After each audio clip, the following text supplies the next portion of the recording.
ആദ്യം തന്നെ നമുക്ക് ഒരു ചായ കുടിക്കാം. നമ്മൾ റെയിൽവേ സ്റ്റേഷൻ ഇറങ്ങിയിട്ട് ബസ് സ്റ്റാൻഡിലേക്ക് നടന്നുകൊണ്ടിരിക്കുകയാണ്. അപ്പം നമുക്ക് എന്തായാലും ഫസ്റ്റ് ടൈം ഒരു ചായ കുടിക്കാം. അപ്പോൾ എന്തായാലും ഒരു നല്ലൊരു ചായക്കട നോക്കിയിട്ട് നമുക്ക് നടക്കുകയാണ്. നമുക്കൊരു സാധനം കാണിച്ചു തരാം. മലമുകളിൽ നിന്ന് വരുമ്പോൾ നല്ല ഫ്രഷായി വരുന്ന വെള്ളമാണ്. പോലെ നോക്കി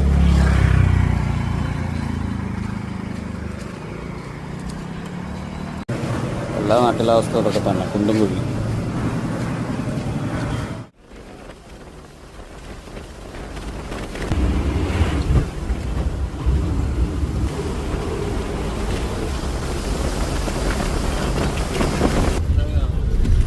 അപ്പോൾ നമ്മൾ കൊല്ലംകോട് സ്റ്റാൻഡ് ഇറക്കിയിട്ട് ജസ്റ്റ് നടന്നുകൊണ്ടിരിക്കുകയാണ്. നല്ല അടിപൊളി പഴയ വീടുകളും കാര്യങ്ങളൊക്കെ കാണാനുണ്ട്.